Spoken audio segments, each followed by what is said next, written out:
Hello everyone. So last class में हमने C4 cycle के बारे में पढ़ा था और हमने देखा था कि किस तरीके से C4 साइकिल फोटो रेस्पिरेशन को प्रिवेंट करने का एक अडेप्टिव मैकेनिज़्म होता है प्लांट्स में।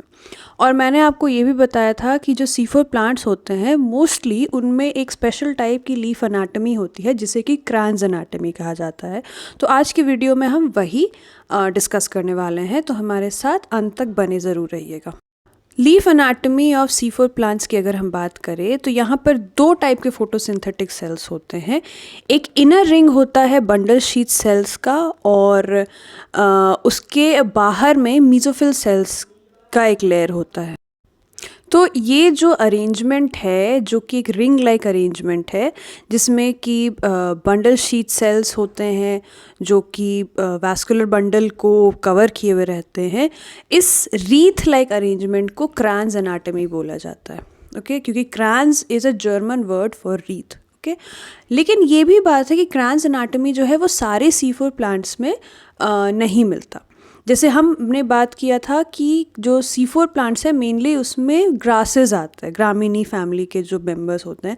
तो अगर आप वो मोनोकॉट्स होते हैं, तो अगर आप उनके लीफ एनाटमी को स्टडी करेंगे तो उसमें आपको ये स्पेशलाइज्ड बंडल शीथ सेल्स दिखते हैं। ठीक है, तो ये बंडल शीथ सेल्स इमीडिएटली जो वैस्कुलर बंडल्स होते हैं उनको कवर करके रखते हैं, क्योंकि नाम ही है बंडल शीथ। तो वैस्कुलर बंडल को एक कवर करना या शीथ देना, ये वो काम करते हैं। और इन बंडल शीथ सेल्स के चारों तरफ फिर वो मेसोफिल सेल्स जो कि क्लोरेनकाइमेटस होता है, मतलब जिनमें क्लोरोफिल प्रेजेंट होता है।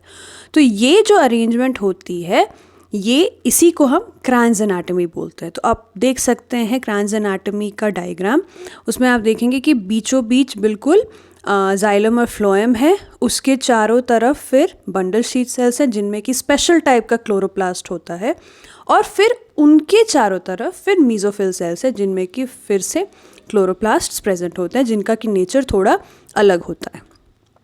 तो ये ही हो जाती है क्रांज एनाटमी।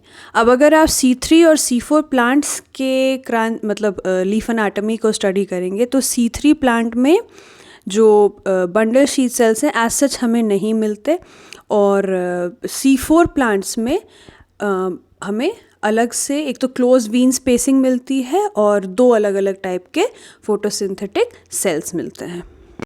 अब जैसे कि हमने आप बताया कि जो क्लोरोप्लास्ट्स होता है दोनों ही सेल्स में थोड़े अलग होते हैं, एक दूसरे से थोड़े डिफरेंट होते हैं।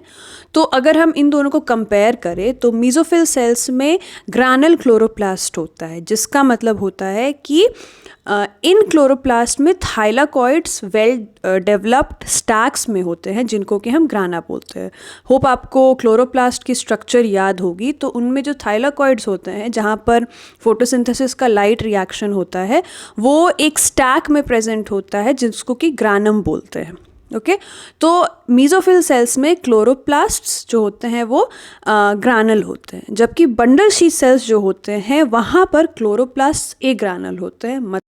ए ग्रानल क्लोरोप्लास्ट बोलने का मतलब होगा कि यहाँ पे थाइलाकॉइड्स ग्राना में स्टैक्ड नहीं होते। ओके, सो अनस्टैक्ड थाइलाकॉइड्स होते हैं।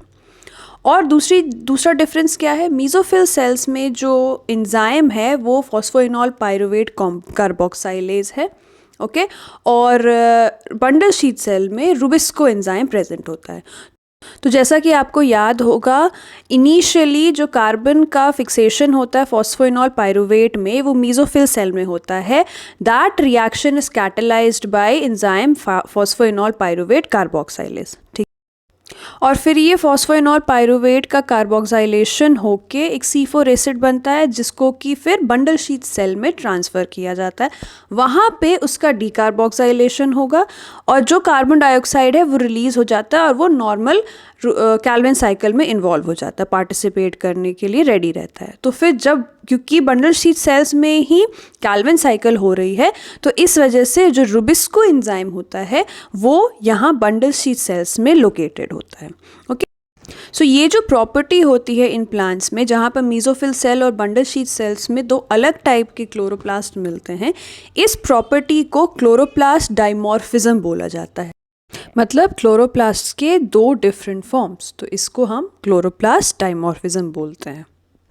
तो चलिए एक बार हम फिर से रिवाइज़ कर लेते हैं कि C4 साइकिल क्या होता है, एंड अब हम इस बार ये भी देखेंगे कि कौन कौन से एंजाइम्स इसमें इन्वॉल्व होते हैं। तो यहाँ पर आप देख सकते हैं कि जो मीज़ोफिल सेल है वहाँ पर सबसे पहले कार्बन डाइऑक्साइड एंटर करेगा, ओके, और फिर वो फॉस्फोइनॉल पायरुवेट के साथ रिएक्ट करेगा, मतलब बेसिकली फॉस्फोइनॉल पायरुवेट की कार्बोक्साइलेशन होगी, विच इज़ इनिशिएटेड और which is catalysed by the enzyme phosphoenol pyruvate carboxylase. इससे ऑक्जेलो एसीटेट बनता है। ऑक्जेलो एसीटेट का फिर रिडक्शन होगा मैलेट डिहाइड्रोजनेज में, जिससे मैलेट बनेगा। इस मैलेट को फिर ट्रांसफ़र किया जाता है बंडल शीथ सेल में। वहाँ पर by the enzyme malic enzyme ये डिकार्बोक्साइलेशन शो करेगा। यहाँ पर डिकार्बोक्साइलेशन होगी, कार्बन डाइऑक्साइड रिलीज होगा। वो कार्बन डाइऑक्साइड कैल्विन साइकिल में इन्वॉल्व हो जाएगा, जहाँ पर रुबिस्को एंजाइम एक्टिव रहेगा, और ये मैलेट फिर कन्वर्ट हो जाएगा पायरुवेट में।